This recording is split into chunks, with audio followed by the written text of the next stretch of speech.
Hello, everyone, and welcome back to another episode of Self-Published Success, a show that highlights forward-thinking authors who chose self-publishing over traditional and found success in doing so.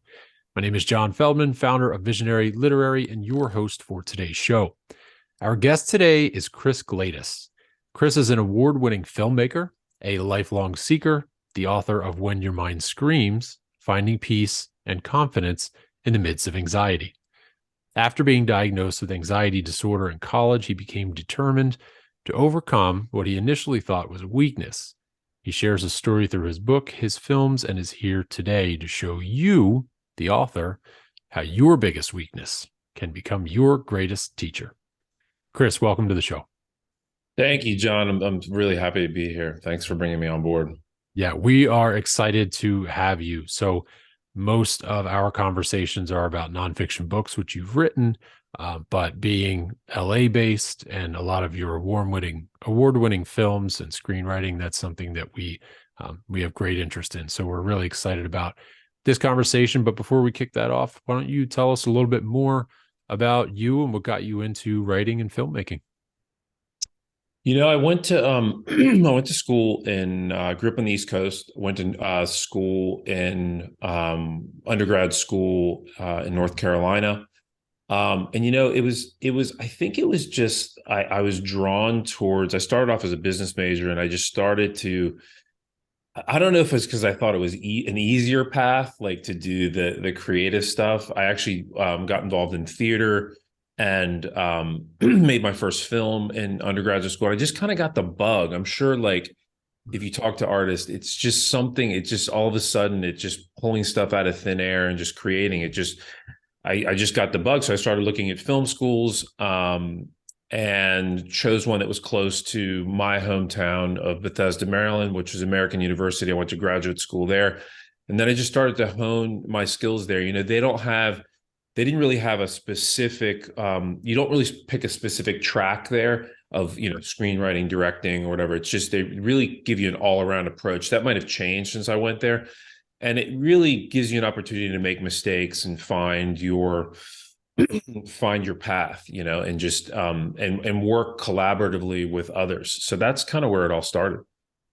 That's exciting. The collaborative approach is something that has to be fun, especially in the screenwriting and the filmmaking area. So before we hit record, you mentioned that you basically you kind of work out of home most of the time, and I do the same. So getting out, collaborating, when it comes to writing and being creative and filmmaking, that has to be so important, doesn't it? Just to get out and to have communications, interactions with others.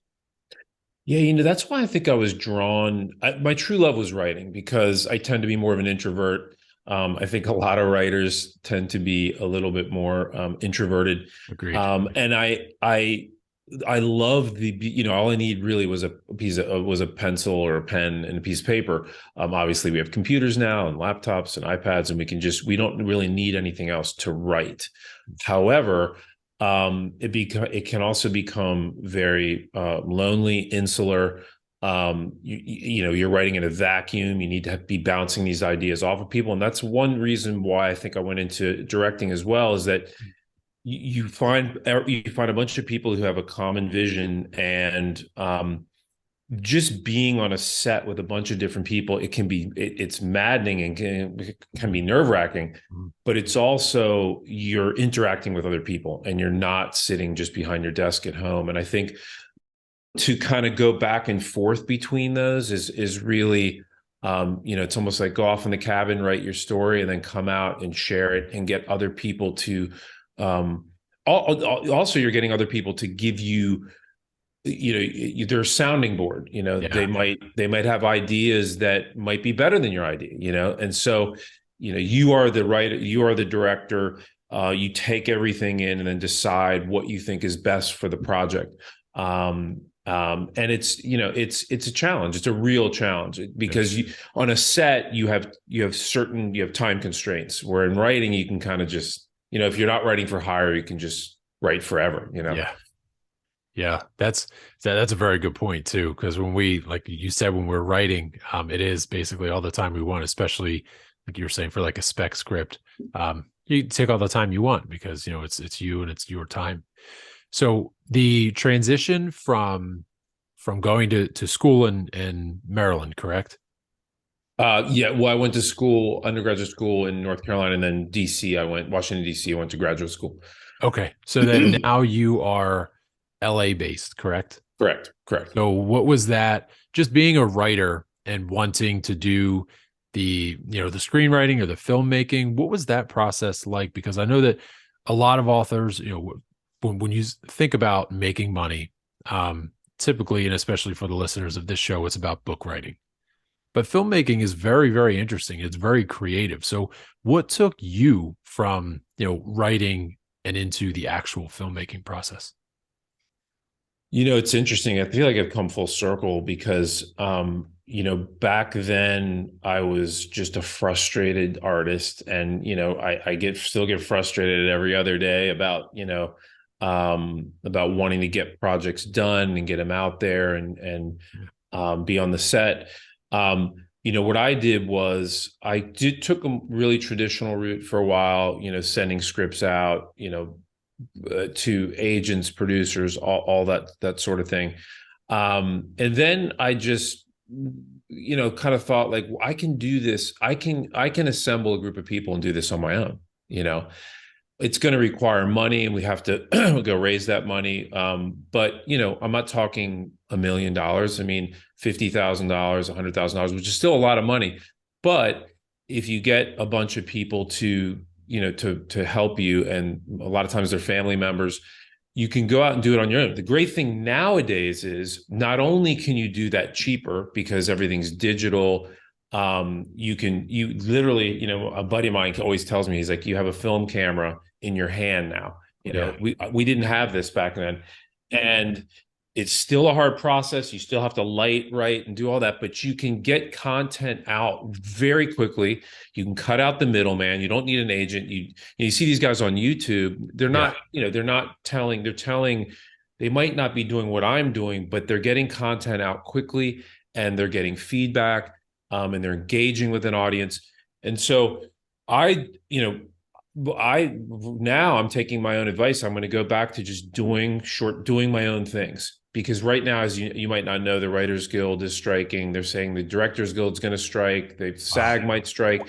So we might not have anything going on for till the end of the year to beginning of next year. So it's obviously a great opportunity to do your own stuff, and so it's scary, but I think it's the fastest way to really get noticed and also feed your creativity, Yeah. so it doesn't feel like your projects are stillborn. Yeah, that's very important. That last part too. You can still be creative, and the whole the so I don't know as much about like Hollywood and the film production world as I do book publishing, but basically what we've always talked about on this show, and what we'll talk about with you in a little bit because of the way in which you published your book, but doing things on your own, it's so much more accessible now. And some of the key things you were just mentioning there is to retain control, right? So you retain control of your work.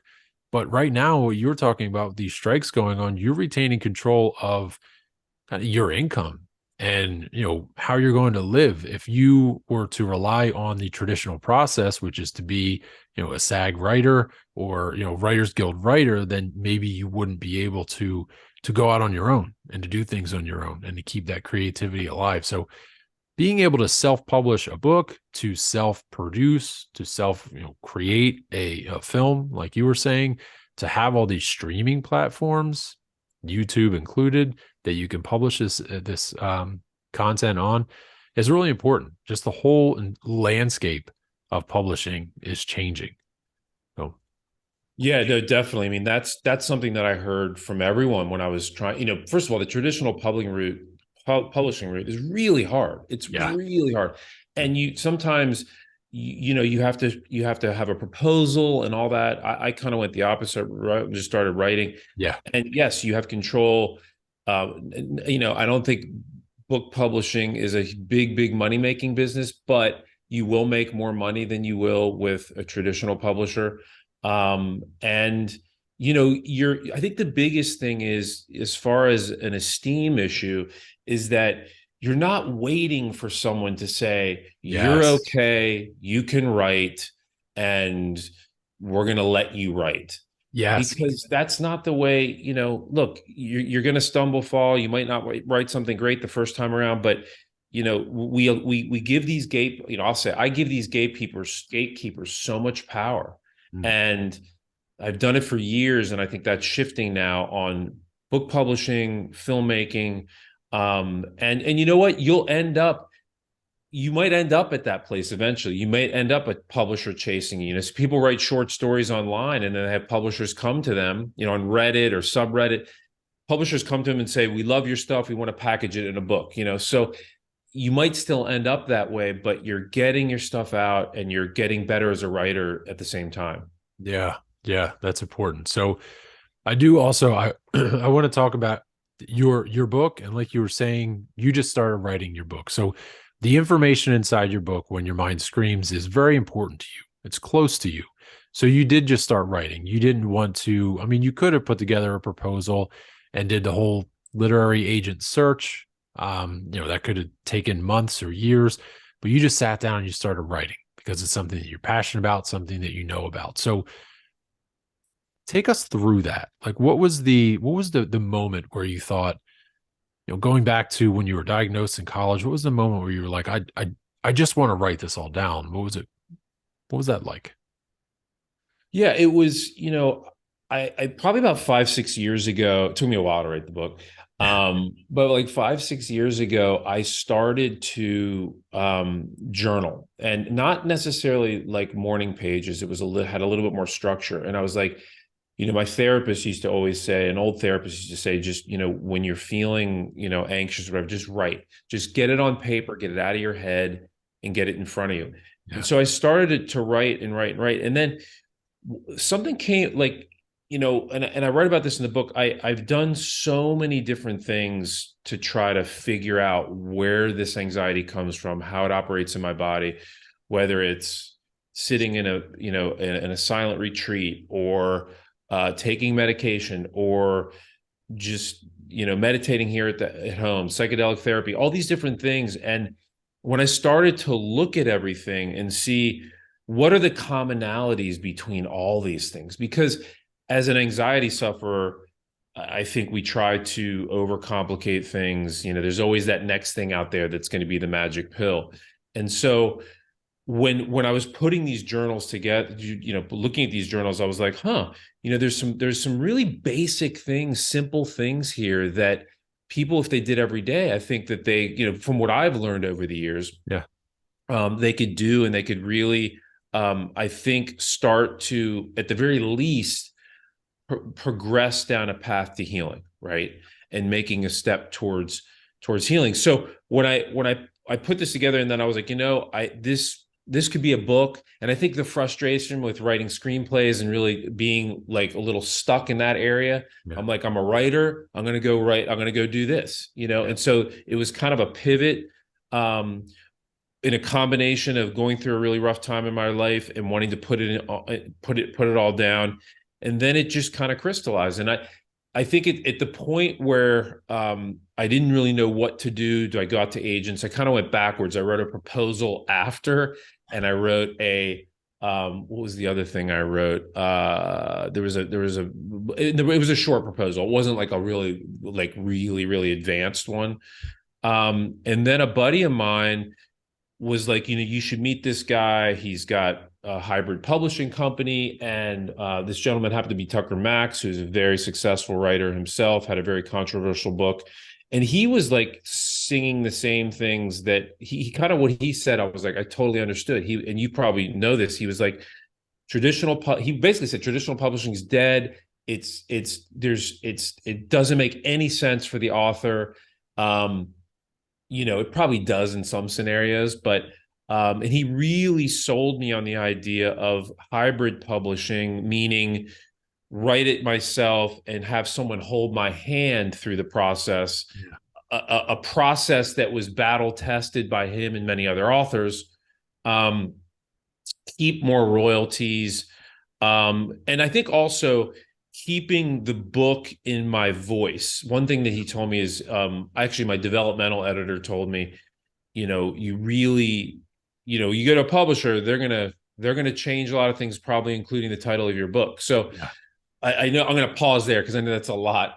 So No, because you're rolling right into some of the questions that I have about the okay. process. That's I just want to hear the story of your process, but Yeah. So one yeah, other thing I want to tell you that's important is that before this company came along, before I met Tucker Max, I had gone way down the road as far as the book. Like I had an initial editor who was kind of moonlighting as an editor, very helpful, but not exactly what I needed. yeah, Then I got recommended another editor, developmental editor. So this is like the big picture structure, that sort of thing. What are you trying to say? And then the second editor I had did not align with me at all, inundated me with like, read this article, and it was just too much. I was yeah, getting more anxious. yeah, Finally, I did research on some top authors that I respect, looking at what editors they used, and I found a unbelievable woman developmental editor, who literally held my hand, but was really specific and was really, what's the word?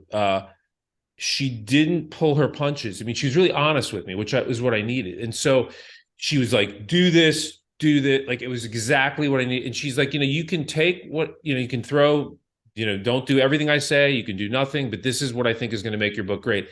So the developmental editor for me that is the relationship you need to find first. yeah, It is that person's going to make your book better. I went to the company later on. They had their own internal, they read the whole book and then they gave me some thoughts, very minimal, because I had already worked through the whole process with the editor. And that was an unbelievable relationship. They're your therapist, they're your editor, all these things. And so that, to me, once I found her, I was like, oh, okay, yeah, now I can do my work. yeah.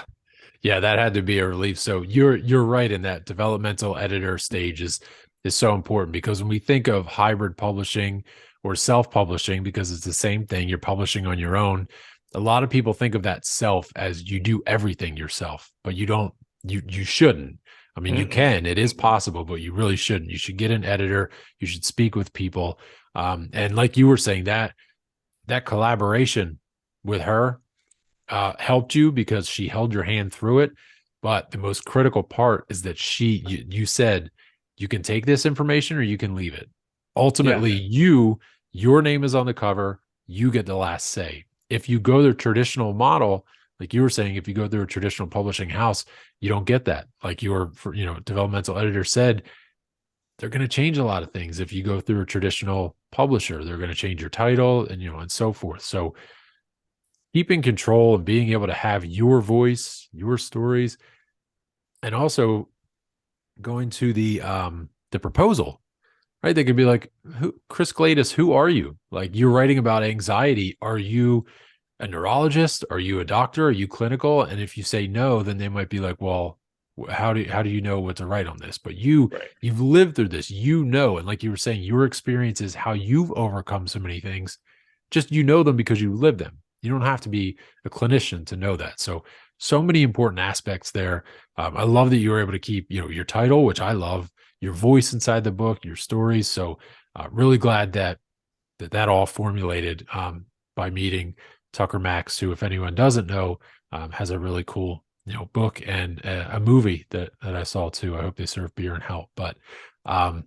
excellent movie. One other thing I wanted to say, John, is that Yeah, that I think the other big element of developmental editor is really having someone give you honest feedback, because yeah, you can say, I want this, I want that, but you know what, it might not be good. Like, there might be yeah, parts and I, to be honest, I took like 90% of what she said. The biggest thing first was structurally. She was like, your content's here, but it's all over the place. Like, you need to hold the audience's hand through this process. yeah, Some stuff she was like, man, this is tone deaf, take this out. Like like, and it's, you got to be able to, I guess, being in the screenwriting world for so long and getting honest feedback, I was kind of used to that.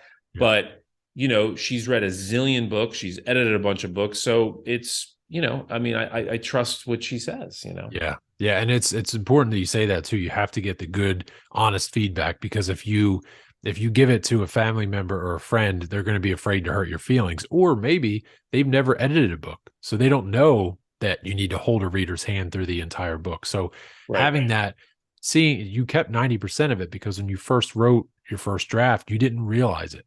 And then she opened your eyes and you're like, wow, okay. So now that's why you see in the acknowledgments section of every book, one of the first people that are thanked is the editor, Oh because the yeah, editor she's in really, there. yeah, yeah, the editor always does, amazing work. I've been writing for 17 years. You've been writing for a long time as well. You know how to write, but you just need that second set of eyes. So, yeah, Yeah. editors very important. Yeah, I mean, even like I'm writing a guest blog right now, and I've been working on it for like a week. I mean, it's a guest blog. I've been working on it Yeah, for like a week and a half, and I'm like, I get people. I get a. Have you ever heard of the site called Readsy? yeah. Mhm. Yeah, it's fantastic. That's Yes, another source that I've used. So I had a developmental editor, but then copy editing, line editing. You can do book covers through there. yeah, And so I get someone to look over my blogs and give me thoughts, because I've never written a blog before and didn't realize it's how informal it is, and how you got to make it scannable, and yeah, it's not the flowery writing of a book. And yeah. so yeah, it's a learning process. Yeah, and Reedsy is great too, because everyone, all their freelancers are vetted. Oh So yeah. it's not like, Upwork, where anybody can just say I'm an editor. They vet everyone that comes through and that they put on Yep, their platform. So absolutely. yeah, Reedsy is a great marketplace. So a question that I want to ask you before we leave is for the listeners. This is episode number, I don't know, 68, I think. We've had so many successful authors come on here and tell us about, what you should do if you're an aspiring author, where to start with writing, with book writing, with manuscripts. But I want to ask you, when it comes to someone who wants to be a filmmaker, wants to be a screenwriter, wants to maybe create their own short film and kind of get it out there, where does someone like that start? Where do they go? What's your advice?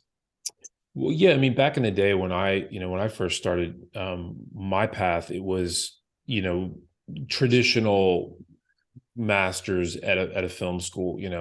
There nowadays there are programs that sit outside of traditional schools. Like if you look at the big schools like USC, UCLA, Columbia, those were always the traditional film schools, and they're still great film schools. But now they have, you know, you can do anything online now. I mean, you Yeah, can, if you've never written before, I mean, obviously you want to get um, you want to learn the tools. Like you want to learn what the parameters are, and what the for a screenplay, right? How to structure it. You got to learn the basics before you even get into it. I mean, that doesn't mean you shouldn't jot down ideas and brainstorm and all that stuff, but I think um, developing your skill around that area is probably of utmost importance.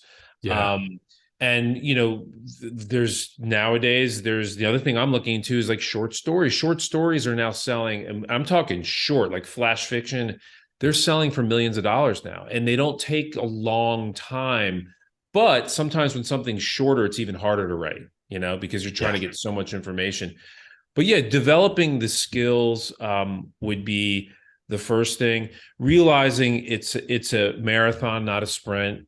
I mean, I've been in this for a long time, and there's parts of me that, like, I think I should be farther along than I am. And it's a marathon, and yeah, you have to enjoy the process. I know I'm speaking on a lot of cliches, but you have to enjoy the process, and not that goal, that the Academy Award or any of that stuff. Like, it's to me, that is, I'm sure when you're writing, you get in this flow, and it's just like things just start clicking and happening, and yeah, that's the reward. The last thing I'll say is, what I think creates the best art is something that comes from a very personal experience. So And you can look at the greatest filmmakers. There's a kernel that goes throughout their portfolio of work, and it's usually something that is some sort of angst or something that it could be a wound, it could be but it's very personal to that individual, because when it's personal, you're going to be passionate about it, and Yeah. it's going to push you through the tough times when you want to give up, because you're like, this is important. Yeah. Even for my book, I'd never written a book before, but I was like, I feel this is important. I feel people are struggling, especially after COVID.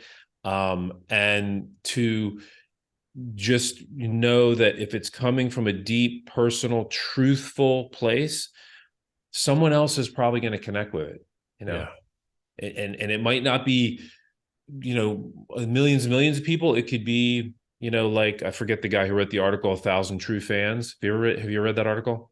I haven't. No.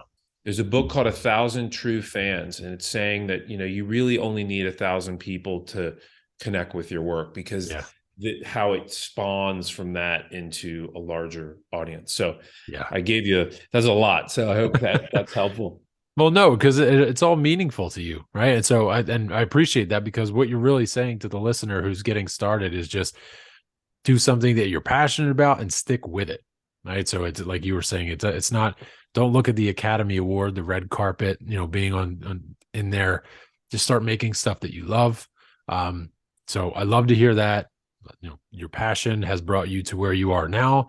I will place so people can find you on your website, and they also can find When Your Mind Screams on Amazon, which I'll place both of those links inside of the show notes. But where else can people follow along with what you're doing and what's coming next for you?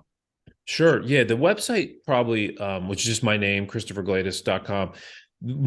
All the links are connected to there. So like social media, I'm just like, I avoided social media like the plague for so long, because I Yeah. thought, it's really a time suck, and I'd rather be writing, Yeah. screenplays or that sort of thing. So Yeah. I'm just starting to kind of get more into that. All those links are within my website. The Amazon link is there as well. And just look out for, I'm going to be on other podcasts coming up, throughout the year. And yeah. Excellent. Well, for anyone listening or watching, I'll put all that inside of the show description. Chris, thank you for being here, and for congratulations on writing this book. That is, it's something that's been with you since college, and something that you're really passionate about. Seeing it through to the end. For anyone who does, click on the link in the description. You'll see that the cover is amazing. Everything is very high quality and professional. And Chris, thank you again. Thank you, John. I really appreciate that. And I hope people get a little tidbit of a nugget of information and inspiration, knowing that they can do this. You can do Yes, this. Yeah. I'm sure they will. Thanks again, Chris. Thank you.